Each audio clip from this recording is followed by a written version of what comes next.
Miss Suzanne Nieuwenhuijs.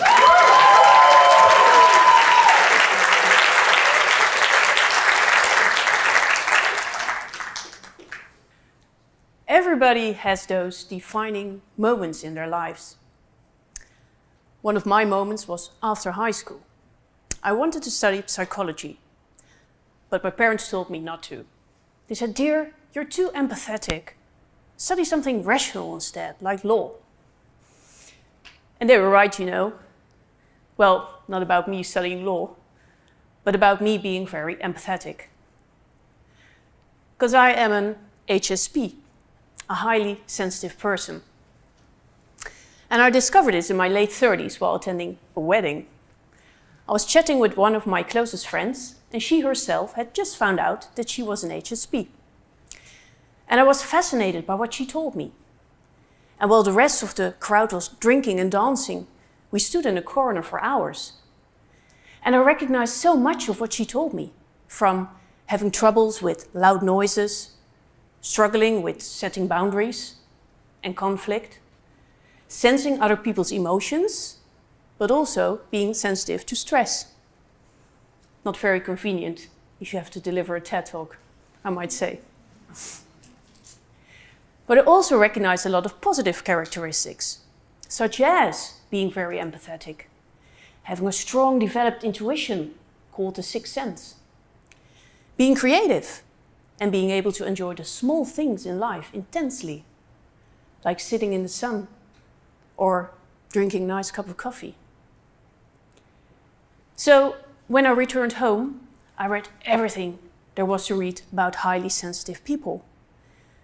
But I soon found out it's a personality trait with a stigma attached to it. The stigma being that highly sensitive people are soft-hearted underachievers who often suffer from a burnout. And this I didn't recognize, and made me quite reluctant to share my newly discovered trait with my environment. And as I discovered, I wasn't the only one, since the stigma is still strong within many organizations. Today, I like to tell you that HSPs are actually the hidden gems within organizations, and that organizations can create the right circumstances for these gems to sparkle and to shine. So I'm here to break the stigma surrounding highly sensitive people and to inspire organizations to recognize and acknowledge their highly sensitive employees. In doing so, they'll experience happiness in their work, and the organizations will become future-proof as well as truly diverse and inclusive. But at present day, we live in quite a different reality. Many HSP employees do suffer from stress-related complaints. An international survey amongst 5,500 HSPs has shown that 75% of them does experience burnout-related complaints. It's my dream that by 2030, we've drastically reduced this number. The challenge lies within the HSP brain. Clinical researcher Esther Bergsma, she's written a nice book about the highly sensitive brain. And it describes us getting overstimulated quite easily by one of our 5 senses: smell, sound, taste, touch, sight. And we've also got this sixth sense, which can be overstimulating as well. We literally notice everything, every small detail, other people's emotions. So you could compare us to a pebble being shaped by external circumstances and influences. Then afterwards, all these stimuli are processed in our brain in depth. And research has shown that our brain is more active while performing a task, but also at rest. So you could say our brain is doing a full brain workout all the time. And that's exhausting. And it leads to stress. But the in-depth processing also leads to a more intense reaction and self-criticism and self-reflection. Did I do the right thing? Is this the best option for everyone involved? But let's focus on the positive. Because the in-depth processing also brings a lot of advantages, such as being able to see the bigger picture, carefully weigh risks and chances, having a keen eye for other people, colleagues, and to come up with creative ideas. Speaking of creativity, did you know that Alanis Morissette, Nicole Kidman have acclaimed to be HSPs? These artists can put their creativity, but also their intense emotions, into their music, into their performances. And they're not the only ones. 15 to 20% of the world's population is highly sensitive, which means that in this audience, 1 in 5 of you guys might be highly sensitive. Look around you. There might be sitting one right next to you. And also at work. And are these colleagues a burden? No, on the contrary, I might say. Elaine Aron, an expert who has written several books about the topic, she says they're the ideal employees because of the aforementioned benefits. And I agree. I believe they can be of unprecedented value in the light of 3 developments the job market is facing today: technology, leadership, diversity and inclusion. So let's start with technology. According to the World Economic Forum, 35% of the skills that we now consider indispensable will change due to technology, artificial intelligence, automation. Hard skills such as IT skills or technical skills will become less important.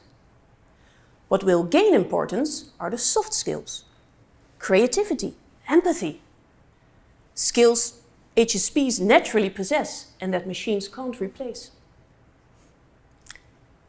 The second development, leadership. In times of a tight labor market and remote working becoming the norm, different demands are being placed on managers. We need empathetic, trust-based, connecting leadership. And I've seen it with my own eyes. People don't leave their jobs, they leave their bosses, right? Third, but not least, diversity and inclusion. People want to be able to truly be themselves at work. And this goes beyond the color of your skin or gender. It also includes neurodiversity, brains functioning differently, like the HSP brain. But perhaps you wonder, how can this pebble become a sparkling gem? However, can an HSP become of such unprecedented value at work? I believe by following 2 steps: recognition and acknowledging HSP.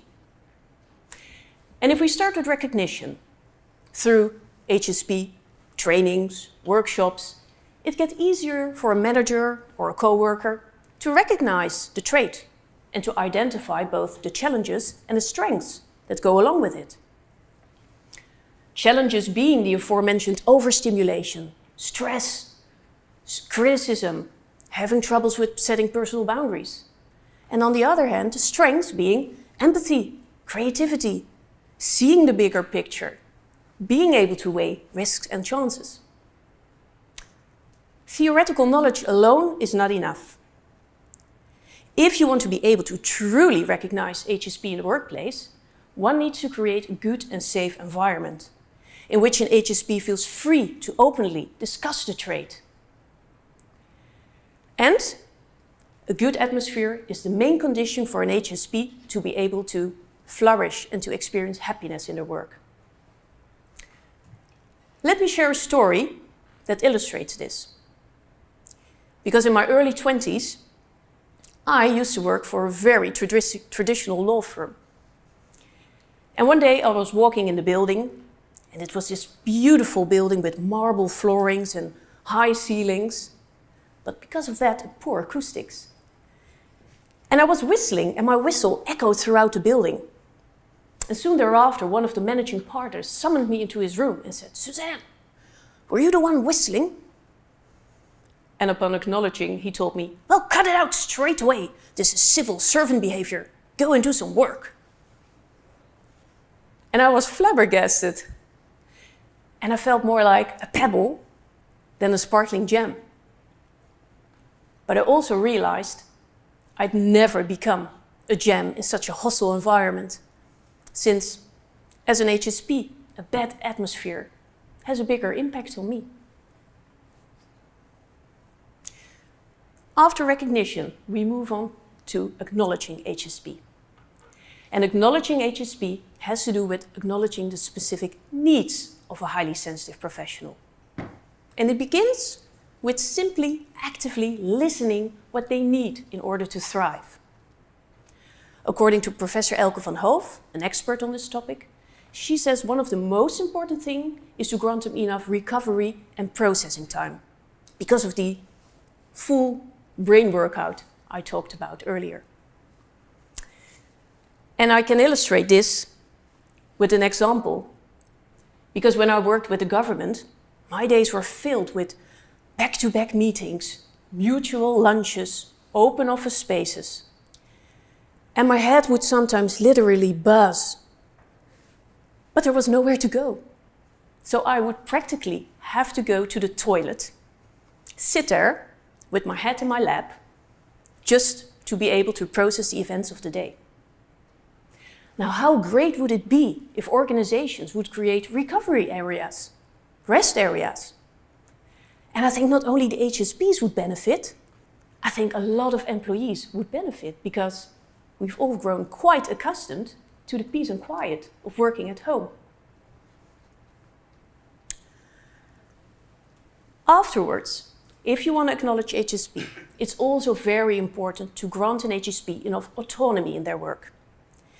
Because of their keen eye for the interest of the group, because of their empathy, they have a very great sense of responsibility, sometimes too great a sense. So if you micromanage such a professional, it will only have a counterproductive effect. Last but not least, acknowledging HSP is about acknowledging the specific HSP talents. Because if you get to use your talents in your work will give you energy instead of drain you.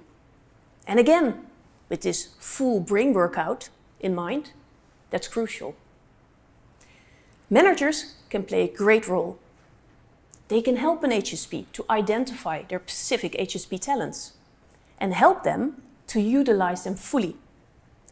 Through job crafting, you can make the job fit the professional instead of the other way around. Perhaps you could assign an HSP to a task that requires critical feedback, diplomacy, networking skills, connecting skills. Or perhaps if you're a manager and you're struggling in times of remote working, what's really going on within your team? Just consult the HSP colleague. He or she probably knows exactly what's going on below the surface, and often fulfills the role of confidant. And that's what my manager did. And it brings me to personal leadership.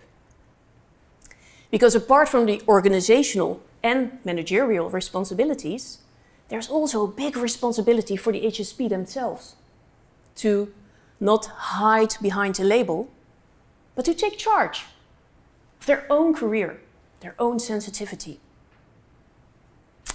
And that's what I did a couple of years ago. I remember standing in front of the door of my manager, talking about a defining moment, and I took a risk. I approached him and I told him, look, I no longer want to be a lawyer. I want to work with people. And he actually granted me the opportunity to become one of the first chief happiness officers within the government. Today, I'm a self-employed trainer and coach, helping other HSPs thrive. And here I stand before you today, raising awareness of the trait. So had I not taken a risk, I'd probably still be a lawyer, but quite an unhappy one. So if you're listening today, and you're a manager or a co-worker, and you suspect high sensitivity amongst one of your colleagues? I invite you to open up the discussion. Simply ask what this professional needs in their work to thrive. They might not be aware of it yet, or haven't felt free to talk about it yet. In doing so, you turn this pebble into a sparkling gem. And if you're an HSP yourselves, and you're listening, I invite you to reflect upon your current job. Are you able to utilize your HSP talents fully? And if not, what minor adjustments could you make? Or perhaps it's time to switch your career. Just take a chance. Follow your well-developed sixth sense. The world needs you. The world needs more gems. The world needs you as a highly sensitive professional. Thank you.